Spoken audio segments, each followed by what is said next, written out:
Maoist కేంద్ర committee సభ్యులు Tippiri Tirupati alias Devji మల్లా రాజిరెడ్డిని కోర్టు ముందు హాజరుపరిచేలా పోలీసులను ఆదేశించాలని కోరుతూ దాఖలైన హెబియస్ కార్పస్ పిటిషన్ను ఏపీ హైకోర్టు మూసివేసింది. ఆధారాలు లేనందున జోక్యం చేసుకోలేమని న్యాయస్థానం స్పష్టం చేసింది. మరోవైపు హిడ్మాది బూటకప్ ఎన్కౌంటర్ అని మావోయిస్టు పార్టీ కేంద్ర కమిటీ ఆరోపించింది.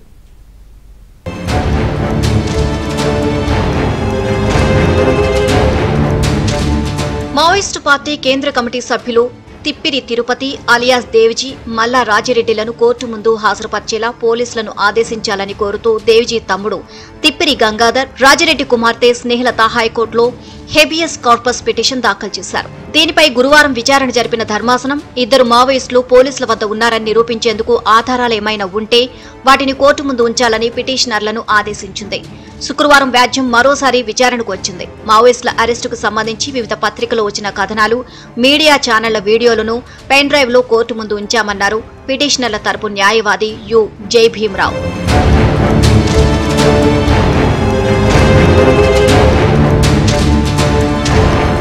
అయితే పోలీసు ఉన్నతాధికారులు ప్రెస్ మీట్ వీడియోను పెన్ డ్రైవ్ లో కోర్టు పరిశీలనకు ఉంచామన్నారు పోలీసుల తరపు ప్రభుత్వ ప్రత్యేక న్యాయవాది టి విష్ణుతేజ.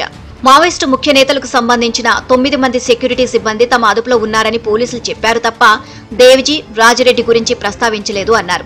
వీడియోలను పరిశీలించిన ధర్మాసనం కేంద్ర కమిటీ సభ్యులకు సంబంధించిన 9 మంది సెక్యూరిటీ సిబ్బంది తమ ఆధీనంలో ఉన్నారని పోలీసులు చెప్పారే తప్ప దేవ్జీ, రాజిరెడ్డి గురించి అసలు చెప్పలేదు అని నిర్ధారించింది.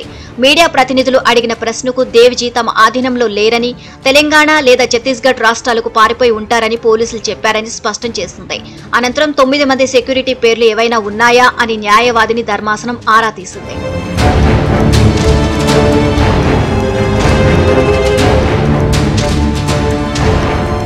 ఏపీలోని వివిధ ప్రాంతాల్లో మొత్తం 50 మంది మావోయిస్టులను పోలీసులు అరెస్ట్ చేశారని, వారందరినీ సంబంధిత మెజిస్ట్రేట్ ముందు హాజరుపరిచారు అన్నారు ప్రభుత్వ ప్రత్యేక న్యాయవాది. వారందరూ ప్రస్తుతం జ్యుడిషియల్ కస్టడీలో ఉన్నారని వివరించారు. ఇరువైపుల వాదనలు పరిగణలోకి తీసుకున్న ధర్మాసనం దేవ్జీ, రాజిరెడ్డి పోలీసుల నిర్బంధంలో ఉన్నట్లు ప్రాథమిక ఆధారాలు లేనందున తాము జోక్యం చేసుకోలేము అని స్పష్టం చేసింది. వాళ్ళిద్దరూ పోలీసుల వద్ద ఉన్నట్లు ఏమైనా ఆధారాలు ఉంటే కోర్టును ఆశ్రయించేందుకు పిటిషనర్లకు వెసులుబాటు ఇస్తూ వ్యాజ్యాన్ని మూసివేసింది. ఈ మేరకు హైకోర్టు న్యాయమూర్తి justice C Manavendranath Roy, justice G Tohin Kumar తో కూడిన ధర్మాసనం ఉత్తర్వులు ఇచ్చింది.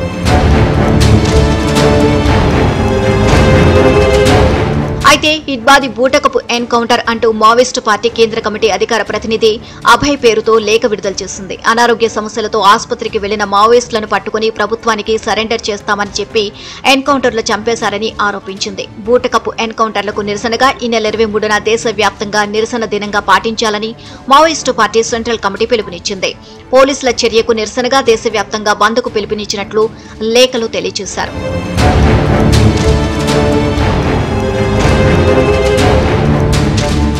ఏలూరులో మావోయిస్టుల అరెస్టు వ్యవహారంలో కీలక విషయాలు బయటపడ్డాయి. కేబుల్ పనిచేస్తున్నామని మావోయిస్టులు అక్టోబర్ 26న ఇల్లు అద్దెకు తీసుకున్నారు. అయితే దీనికి మధ్యవర్తిత్వం ఎవరు వహించారు అనే అంశంపై పోలీసులు దృష్టి సారించారు.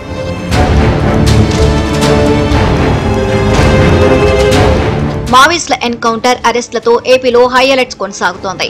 సచివాలయం, అసెంబ్లీ దగ్గర భద్రత కట్టుదిట్టం చేశారు. సచివాలయానికి వచ్చే వాహనాలను క్షుణ్ణంగా పరిశీలిస్తున్నారు.